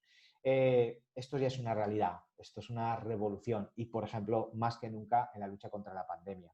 Si hablamos de tecnologías como realidad aumentada, virtual y la mezcla de las dos, que es la realidad extendida, bueno, pues esto parece como algo que no tiene nada que ver con mi negocio, que no tiene nada que ver, con mi startup. Cuidado, esto no es algo exclusivo del videojuego, del mundo del ocio, para nada. Cada vez más se está demostrando su eficacia en todo tipo de sectores productivos. Aquí tampoco tenemos una normativa específica, tenemos normativas genéricas de ciberseguridad, de privacidad, hay partes que se regulan por propiedad intelectual, diseño gráfico, obra plástica, etc., por propiedad industrial, como patentes, modelos de utilidad, diseño industrial, por la normativa de marcas, la normativa de imagen, espacios públicos. Es decir, al final tenemos que ir a la protección contractual y a los marcos y estándares que os referencio aquí. Bien, recordaros que la realidad virtual y extendida está dentro de esas 4 tecnologías de tendencia en negocios, ¿vale? Forma parte de esas 4 tecnologías seleccionadas como tendencia, lo que será tendencia en el mundo, y ya lo es realmente. Y aquí os he metido, pues quizás, pues algunas cifras para que veáis cómo la realidad virtual y aumentada y el conjunto de las dos, que la realidad extendida, pues no solamente es exclusivo del ocio, sino fijaros cómo ha aterrizado en sectores como salud, ingeniería, sectores inmobiliarios, retail, militar o educación. Y cada vez más.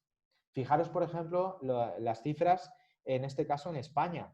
Fijaros los sectores empresariales en los que cada vez más se está utilizando, por ejemplo. Y sus aplicaciones en todo tipo de sectores.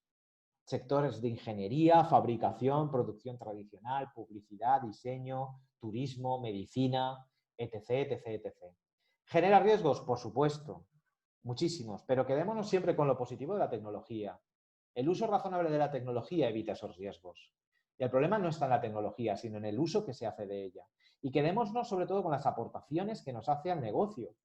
Fijaros algunos de los datos del último informe de Accenture de 2019, es decir, el uso de la realidad extendida puede aumentar el 21% del tiempo de trabajo y la productividad de nuestros trabajadores en sectores de producción.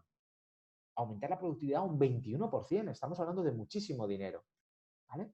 Fijaros también cuál es la tendencia de crecimiento de la inversión en realidad extendida, cómo está aumentando y ayudando a aumentar la productividad en sectores como la salud, la construcción, la educación y cualquier otro tipo de sector.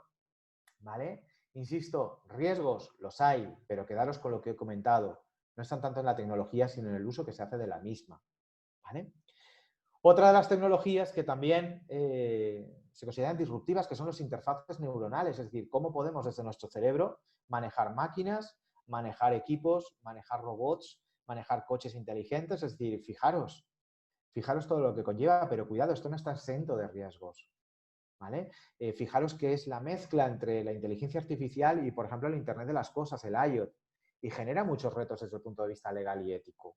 Sobre todo porque incluso a nivel de ciberseguridad nos podemos encontrar con que el uso, por ejemplo, de un casco o una banda inteligente en nuestra cabeza, pues nos podría generar incluso que alguien se meta ahí en esa comunicación entre nosotros, la red, pues seguramente por Wi-Fi o Bluetooth, y el dispositivo se puede meter ahí, incluso podría revertir y causarnos hasta incluso daños físicos. Fijaros hasta qué punto puede llegar esta tecnología y los riesgos para la persona. Con lo cual hay siempre que tecnología sí, pero uso razonable y segundo, uso seguro. Securización de la tecnología y del negocio. La impresión 3D, tecnología que, por ejemplo, se ha demostrado muy eficaz en esta pandemia, donde todo el mundo se puso a fabricar respiradores, pero claro, eso también conlleva una serie de cuestiones jurídicas, es decir, bueno, pues y si el respirador lo ha fabricado una empresa y tiene los derechos y de patente sobre ese respirador, es decir, puede otro fabricarlo alegremente, puedo fabricar yo con mi impresora 3D lo que quiera, puedo replicar modelos, plantea cuestiones de actualidad como el tema de las patentes, donde hay algún resquicio legal que permitiría establecer por parte del gobierno licencias obligatorias para el que sea el titular de la patente para permitir que terceros puedan fabricar, por ejemplo, respiradores. Pero esas licencias obligatorias no significa que sean gratuitas. Significaría que el gobierno puede obligar y permitir que particulares o empresas puedan fabricar lo que un tercero tiene los derechos, pero ojo, no gratis, estableciendo una compensación económica. ¿Vale? ¿Qué ocurre en el ámbito privado y no comercial? ¿Puedo utilizar una impresora 3D para hacer lo que yo quiera? Bueno, pues en determinados contextos sí, en otros no. ¿Y si son diseños industriales también protegidos? Bueno, pues en determinados contextos sí, en determinados contextos no. ¿Vale? También tiene implicaciones en materia de propiedad intelectual. Seguimos avanzando. IoT, Internet of Things. ¿Vale? Esto también plantea múltiples cuestiones jurídicas. No existe una ley específica que regule el Internet de las cosas. Es decir, todos nuestros smartwatch, nuestras smart cities, coches inteligentes, todo conectado a la red, todo conectado a Internet y todo gestionándose a través de la misma. Bueno, esto genera todo tipo de riesgos de ciberseguridad. Esto hay que securizarlo, porque está generando, luego lo veremos, la tormenta perfecta. ¿Vale? Aquí no tenemos marcos específicos, pero sí algunos genéricos que se aplican en parte, por ejemplo, en materia de ciberseguridad, en materia de privacidad, en materia de propiedad intelectual. Sobre todo, tenemos que buscar nuestra propia protección en los contratos y tenemos múltiples estándares en materia de IoT, que son simplemente eso, estándares. De hecho, en estos momentos, justo antes de la pandemia, Reino Unido había planteado convertir lo que hoy es un estándar, es decir, algo que es voluntario, adherirse o no, pues un estándar de fabricación de dispositivos IoT en Reino Unido, lo quería convertir, había una propuesta de convertirlo en una ley, con lo cual ya no significa que es voluntario, sino que es obligatorio para los fabricantes. La cuestión es que eso, a raíz de la pandemia, pues se ha quedado en stand-by. Espero que sea uno de los proyectos que se retomen en breve. ¿Por qué? Porque fijaros todos esos dispositivos que utilizamos todos los días, desde la aspiradora inteligente en nuestra casa, que tiene hasta cámara conectada a Internet, donde alguien se puede conectar y ver toda nuestra casa, si tenemos una obra de arte, si estamos en casa, si no estamos, hasta nuestra nevera inteligente que detecta los productos que ya no quedan en la nevera e incluso envía el pedido al supermercado para recibirlo al día siguiente y nos hace la compra inteligente, hasta, insisto, smart cities, control de tráfico, semáforos, etc, etc, etc. Fijaros, la mayoría de dispositivos IoT llevan configuraciones de seguridad de fábrica y no obligan a que las cambie su usuario, con lo cual genera en sí mismo un riesgo ya de inicio de seguridad, porque puedo entrar y llegar a controlar el dispositivo. De hecho, aquí tenéis Shodan. Shodan es una página web donde tú puedes consultar todos los dispositivos IoT que están conectados en este mismo instante en el mundo a Internet. Y no solo eso, sino que te permite ver si tiene la configuración de fábrica a nivel de seguridad y si tiene puertos abiertos. Claro, mi hijo de 10 años, si coge esta información y luego a través de otras herramientas que están públicas en Internet, que son de craqueo, es decir, con la información disponible, que podría tranquilamente meterse en una webcam de un restaurante, de un negocio, de un domicilio y podría, pues, simplemente activarla y visualizar lo que está ocurriendo ahí. Pero no solamente activarla, sino incluso a lo mejor hasta rotarla remotamente. Este es nuestro entorno en el que vivimos. Con lo cual, esos dispositivos se tienen que securizar, se tiene que dar seguridad, porque si no se provoca la tormenta perfecta. Y la tormenta perfecta es esta. Según algunos, estamos ante más de 30.000 millones de aparatos conectados entre sí. Según otros, 50.000 millones. Según Gartner, y perdonadme, pero me quedo con esta última cifra, hablamos de 26.000 millones de dispositivos conectados a Internet, sin la seguridad adecuada. Claro, si tengo el dispositivo que no lleva los parámetros de seguridad adecuada, si el usuario que usa ese dispositivo no lo configura a nivel de seguridad y no cambia la contraseña de acceso, por ejemplo, que lleva de serie, si encima, entre el número de dispositivos que tengo, el usuario no lo cambia, no lleva la seguridad adecuada y todo eso conectado a Internet, señores, la tormenta perfecta. Y es lo que ha ocurrido en múltiples ataques que han provocado pérdidas multimillonarias. Si ven este osito fue un niño de 11 años el que descubrió que este osito que tenía una cámara IP que estaba conectada a Internet, bueno, pues todo el mundo podía ver lo que veía este osito. O Mirai Attack, es decir, un ataque masivo a Estados Unidos que dejó sin Internet a casi todo Estados Unidos y que precisamente utilizó cámaras IP conectadas a Internet para iniciar el ataque. Es decir, este es en el contexto donde estamos y esto tiene que cambiar. Por eso la necesidad de que no solamente existan estándares, sino también obligaciones. Obligaciones para la industria de proporcionar seguridad en esos dispositivos, pero también formación, capacitación e información a los consumidores y usuarios de que deben de cambiar la contraseña por defecto de esos dispositivos y deben adoptar unas normas mínimas de uso.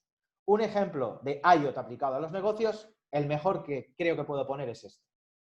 La escudería Red Bull, 3 años campeones del mundo de Fórmula 1. En 2 segundos se activan 300 dispositivos IoT simultáneamente que están ubicados en todo el coche. 300 sensores que dan información en tiempo real a unos señores que están seguramente en Suiza, donde está el laboratorio, y que simultáneamente están en contacto con todo el personal que está en boxes. Y en 2 segundos hacen todos los cambios, nivelaciones y adecuaciones que tienen que hacer en 2 segundos. Esto es IoT. Esto es IoT. Y por acabar, seguimos avanzando ya una visión más transversal en todo esto cuando hablamos de redes sociales y todo lo que plantean redes sociales. Sobre todo temas de privacidad, como hemos visto en PlayStation Network, donde pues, ataques de ciberseguridad provocaron daños en más de 59 países y afectados 77 millones de usuarios. Ashley Madison, la página de contactos, 30 millones. Facebook, 87.000 millones de personas. Twitter, 330 millones de cuentas por el aire. Cuidado con el tema, sobre todo, de redes sociales. Y aquí cojo esta frase de Warren Buffett. En reputación digital y reputación digital en negocios. Es decir, se necesitan 20 años para construir la reputación y 5 minutos para destruirla. Bien, aquí voy a parafrasear a Warren Buffett. Se necesitan 20 años para construir la reputación, es verdad, pero se necesitan 5 segundos para destruirla, precisamente por la tecnología. Y plantean también cuestiones, por ejemplo, relativas a fake news, deepfakes, etc, etc, etc. Si seguimos avanzando y terminando ya lo que es esa visión horizontal de tecnología, en relación con todas esas tecnologías que hemos hablado, que además no solamente aisladas, sino que juntas. Imaginemos que juntamos Big Data con IoT, geolocalización e inteligencia artificial. Tenemos una bomba de relojería a nivel de potencial de negocio, por ejemplo. Pero también tenemos que tener en cuenta los aspectos relacionados con ciberseguridad, que ya hemos comentado algunos. Tenemos normativas y marcos de ciberseguridad. Y significa esto. Significa que en ciberseguridad los malos están, sabemos que están. El problema es que no podemos evitar que estén. Lo que sí que podemos hacer es, en ocasiones, establecer las medidas que podamos para evitar que nos ataquen. Y si tenemos que atarlos y amordazarlos, lo tendremos que hacer. En otras ocasiones, incluso siguiendo el mismo personaje de esta película, del Silencio de los Corderos, también los podemos utilizar. Esos hackers malos nos han venido muy bien en ocasiones a nivel de políticas de defensa nacional e internacional y de, en este caso, de lucha contra el terrorismo internacional, especialmente yihadista, los hemos utilizado para el bien. Entonces, sepamos cómo gestionar todo esto que forma parte del espectáculo. En materia de ciberseguridad, pues todos los días tenemos esto. Virus, troyanos, hackers, phishing, el fraude del CEO, que parece algo como de otro siglo. No, esto está ocurriendo todos los días. Gente que suplanta el correo electrónico y envía un correo electrónico a un señor que es el que hace los pagos en una empresa y recibe ese correo electrónico como si se lo estuviera enviando a su jefe, diciéndole, necesito que hagas esa transferencia por este importe ya a esta cuenta y confírmame inmediatamente que la has hecho. Es impepinable, urgente, necesario, o te corto la cabeza. Claro, el que lo recibe ve que el correo lo está recibiendo de su jefe, ni se lo plantea, la hace ya. Y encima, bajo unos datos de un proveedor, por ejemplo, que es real, y hace el pago. El problema del pago es que va a una cuenta de Dios sepa dónde y de Dios sepa quién. Y automáticamente han desaparecido de tu cuenta 200.000, 300.000, 2 millones de euros, etc, etc. Ejemplos y noticias habéis visto seguramente en los últimos 2 años y muchas. De hecho, es algo que está ocurriendo muy habitualmente. De hecho, en estos últimos 2 años hemos llevado más de 5 o 6 temas relacionados con fraude del CEO, donde se han visto afectadas empresas. Bien, en materia de ciberseguridad, pues fijaros, por ejemplo, ataques como WannaCry, 200.000 objetivos en más de 150 países. A nivel de cibercrimen cuesta 600.000 millones de dólares a la economía mundial. El ataque Mirai Bonet, por ejemplo, que os he puesto antes como ejemplo, que utilizó cámaras IP conectadas a Internet para hacer el ataque y dejar sin Internet a buena parte de Estados Unidos. O el ataque a la red de Ucrania, un ataque que duró a centrales nucleares durante 9 meses. 9 meses. ¿Y sabéis lo que se utilizó? Pues una cosa muy sencilla, un adjunto a un correo electrónico, por ejemplo. Y durante este año pasado no se ha escapado nadie. O sea, problemas de ciberseguridad lo ha tenido Amazon, WeTransfer, Netflix, NASA, WhatsApp, Facebook, Xiaomi, Toyota Alemania, el gobierno de Alemania, el gobierno de Bulgaria, Nokia, Fortnite, Twitter, Grupo Prisa. De hecho, fijaros el ataque de ransomware de finales de este año 2019 que afectó a empresas como Grupo Prisa o, por ejemplo, a la consultora Everis. Fue brutal. Si bajamos un poquito más, ya no solamente hablar de ciberseguridad, sino de protección de datos de carácter personal, los requerimientos que como negocio y como startups tenéis en todo esto, tanto a nivel nacional, europeo como internacional, son brutales. Tenemos muchísimas cosas que cumplir. Y no solamente a nivel nacional, si nuestro producto, nuestro servicio tiene vocación internacional, tenemos múltiples normas que nos pueden afectar, como la normativa o la ley de consumo de California o la nueva normativa de privacidad, en este caso también de ese estado. Estados Unidos ha dado un paso importante y es que por fin ha cambiado su chip en cuanto a la protección de la privacidad y está generando nuevas iniciativas legislativas para proteger muchas cosas que hace prácticamente 4 años era impensable en Estados Unidos, ¿vale? Y bueno, pues la privacidad plantea, insisto, múltiples requerimientos y nos encontramos noticias de todo tipo, relacionados sobre todo con chatbots, el uso de asistentes virtuales, etc, etc, etc. Aquí tenéis, por ejemplo, pues sobre todo en materia de COVID y lucha contra el COVID, ha habido pues todo un conflicto entre juristas, administraciones públicas, ciudadanos, en qué se puede utilizar a nivel de privacidad y qué no en la lucha contra el COVID. Bien, desde mi punto de vista, y además lo reflejé en un artículo hace una semana, yo creo que la legislación, tanto europea como nacional, yo creo que es bastante clara.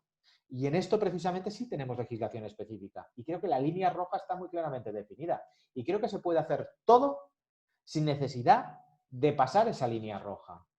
De hecho, hay un reciente informe de la Agencia de Protección de Datos sobre todas esas tecnologías utilizadas en la lucha de la pandemia y cómo utilizarlas. Geolocalización, apps, pasaportes de inmunidad, cámaras infrarrojas. Sí que es cierto que dejó un tema en el aire, que era el tema de si había legitimidad o no de tomar la temperatura a clientes, trabajadores, empleados, visitas en una tienda, en un centro de trabajo, en una fábrica. Es decir, lo dejó en el aire porque se remitió a salud. Bien, ahí los profesionales de esto pues nos manifestamos en el sentido de que consideramos que era perfectamente legal la toma de temperatura bajo determinados condicionantes en función de la modalidad para esa toma. Y bueno, finalmente la Agencia de Protección de Datos ha dado un pasito atrás y bueno, pues el jueves pasado tuvimos una reunión de lo que es la Asociación de Profesionales de Privacidad con la propia directora y de alguna manera pues ha dado esa luz verde a ese tratamiento que es necesario como cautela mínima a nivel de salud. Bien.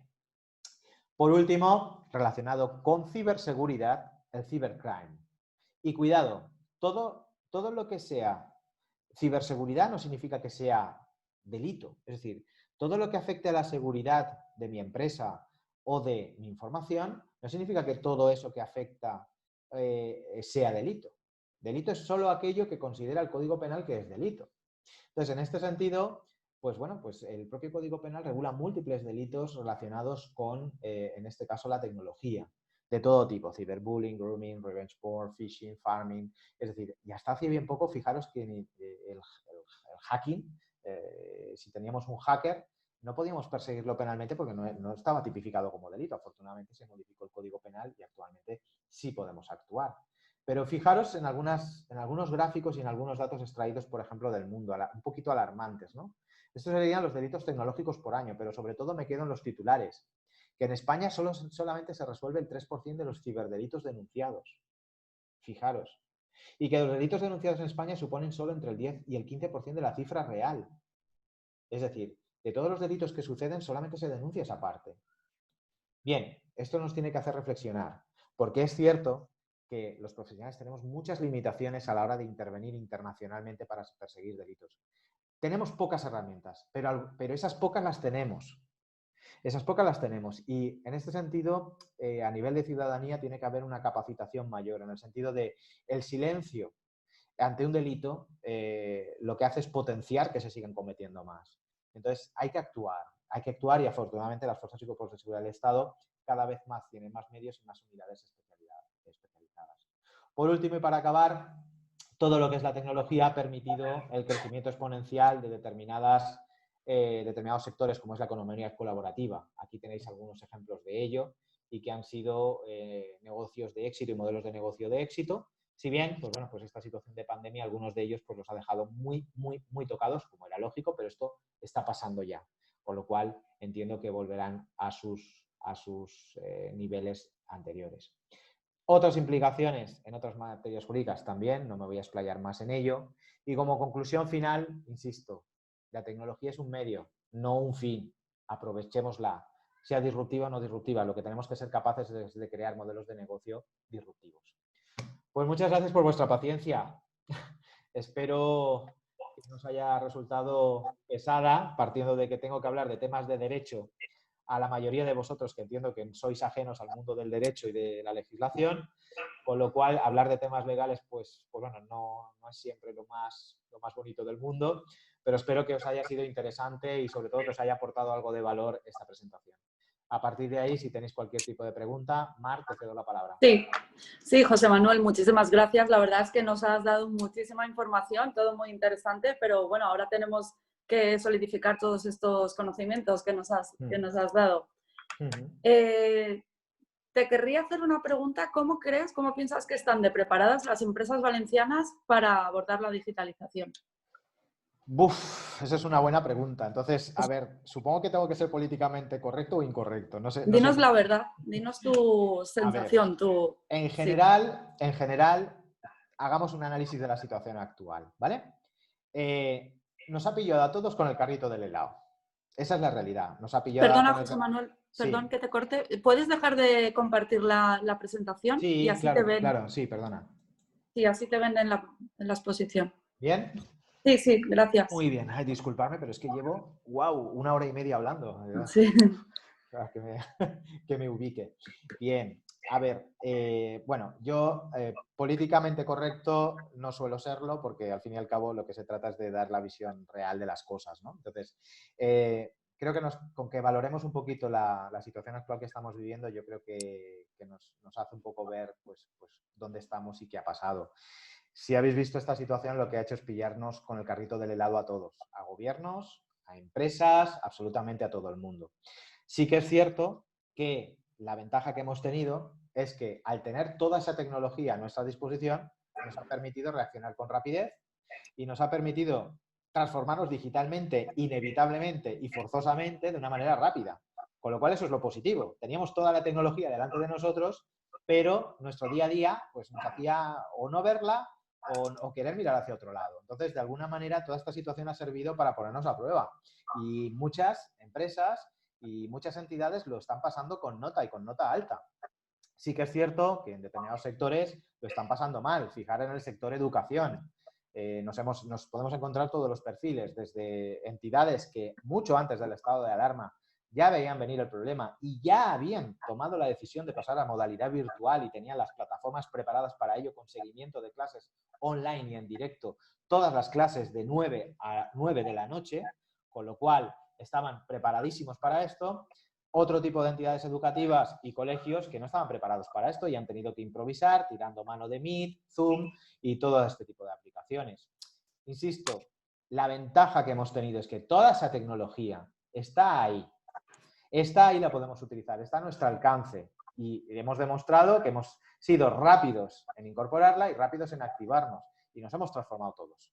Con lo cual, bueno, sí que lo que considero es que hay todavía una brecha importante, y hablando ya de empresas y de sectores, sobre todo tradicionales, hay una brecha importante entre lo que son los modelos de negocio tradicionales y lo que es la tecnología. Porque quizás simplemente no está calando el mensaje, porque se habla y muchas veces los profesionales sin querer a lo mejor hablamos de transformación digital y hablamos de blockchain, de inteligencia artificial, de IoT, de tal, de cual, pero claro, al empresario tradicional todo esto le suena chino porque no sabe eso en qué le puede ayudar como negocio, con lo cual, de hecho hay un proyecto europeo con esta finalidad. Lo importante es que seamos capaces de traducir el cómo esas tecnologías disponibles y que tenemos a todo nuestro alcance están a disposición de todos los negocios y aprovechen aquellas que sean las importantes o las adecuadas para ellos, ¿no?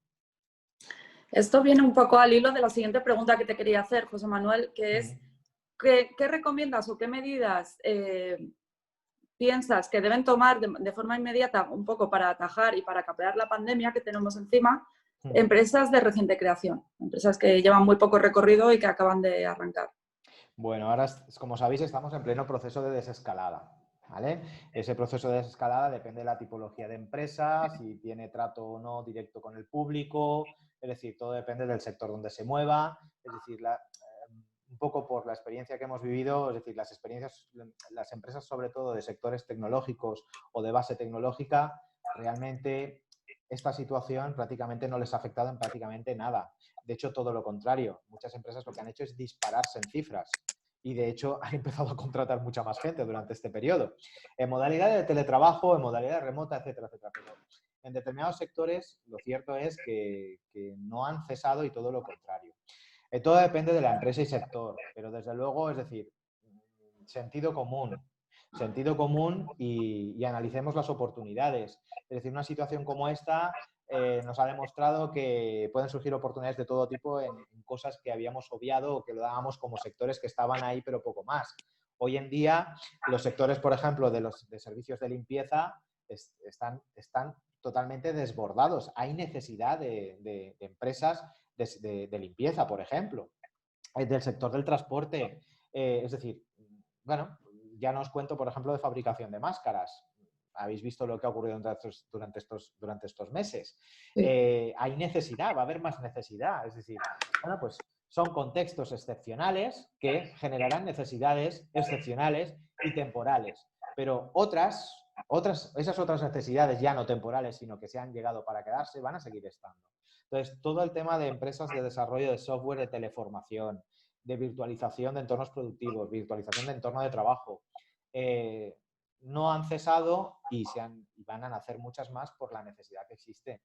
Y también incluso de formación a las empresas de cómo activar esa modalidad de teletrabajo y cómo gestionar esos nuevos entornos de trabajo desde la dirección de la empresa, que eso es la parte también complicada, porque estamos funcionando de manera improvisada. La mayoría de gente utiliza equipos personales, no equipos corporativos, con lo cual en muchos casos ni están configurados a nivel de seguridad, seguramente no tienen ni antivirus, ni firewalls activos, ni absolutamente nada, y están entrando y trabajando con información empresarial confidencial. Con lo cual, bueno, pues yo creo que también es un momento también de oportunidades. Sí, como tú bien has dicho, pues las tecnologías estaban ahí. Lo que sí que es verdad que la pandemia un poco ha arrasado y nos ha atropellado, hemos tenido que ir improvisando sobre la marcha. Pero como has dicho durante la exposición, es muy importante hacer un uso responsable y un uso seguro de toda la tecnología con la que contamos. Correcto. Haciendo referencia al teletrabajo, que también lo has comentado, has dicho que se veía en el horizonte una posible reforma laboral o que se iba a integrar en la reforma.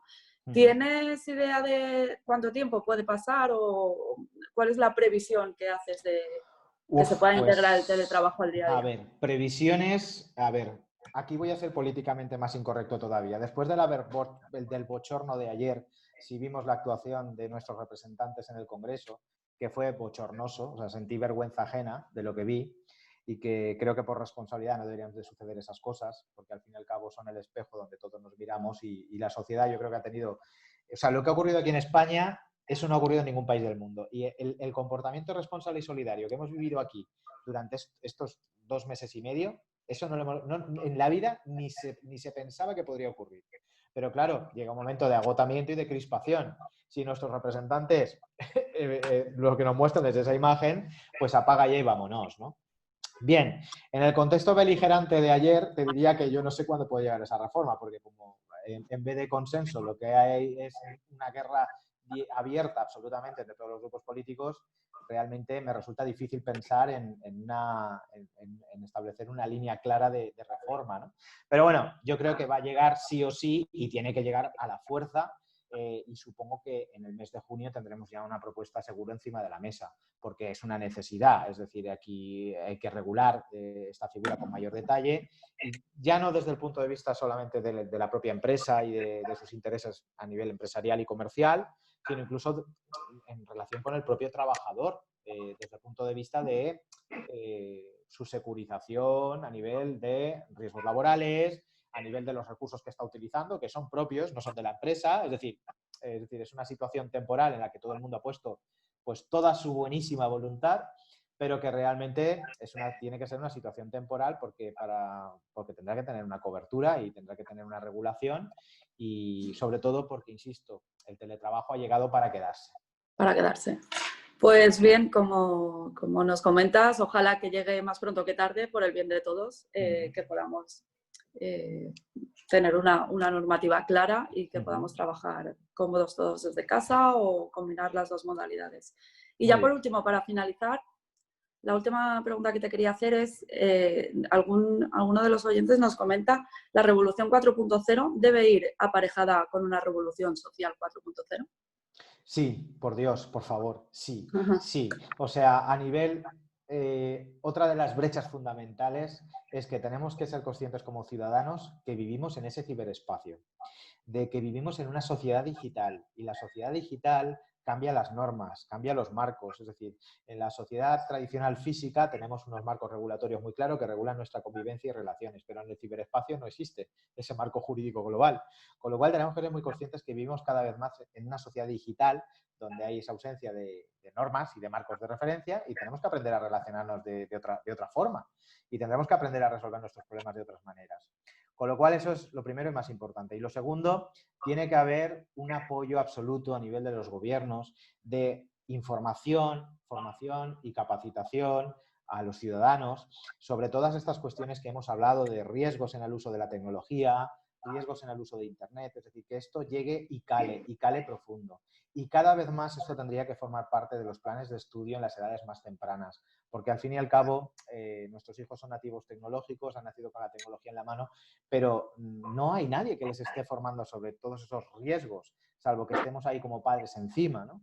Entonces yo creo que es fundamental esa formación, concienciación y capacitación, y eso tiene que venir de iniciativas por parte de los gobiernos hacia abajo, hacia el ciudadano, y sobre todo la formación en los planes de estudio. Pues muchísimas gracias, José Manuel. Exacto, esperemos que así sea, que haya una transformación real de arriba abajo y de abajo arriba y que implique a toda la sociedad. Muchas gracias por la participación en nuestro webinar de hoy. Ha sido realmente muy interesante, nos ha aportado muchísima información y esperemos podernos ver en un futuro próximo. Muy bien. Pues muchísimas Yo no sé si te quieres despedir. Sí, disculpa que te he interrumpido. Simplemente agradeceros de nuevo la invitación, agradeceros a todos vuestra participación y nada, lo dicho, espero que podamos vernos más adelante en otros foros y esperemos en otros contextos pues más amigables. Esperemos que así sea. Muchísimas gracias y yo ya despedirme de todos los oyentes y sí invitaros al webinar de mañana, que será el último que hagamos en este formato diario. Luego pasaremos a hacerlo de manera semanal y mañana contaremos con Javier Mateo, subdirector de emprendimiento de Valencia Activa, y nos hablará de Valencia Tech City como hub tecnológico y de innovación. Así que os esperamos mañana a todos y si no, que nos podáis seguir después por el canal de YouTube. Un saludo a todos. Muy bien. Hasta luego, José Manuel. Adiós. Gracias. Adiós.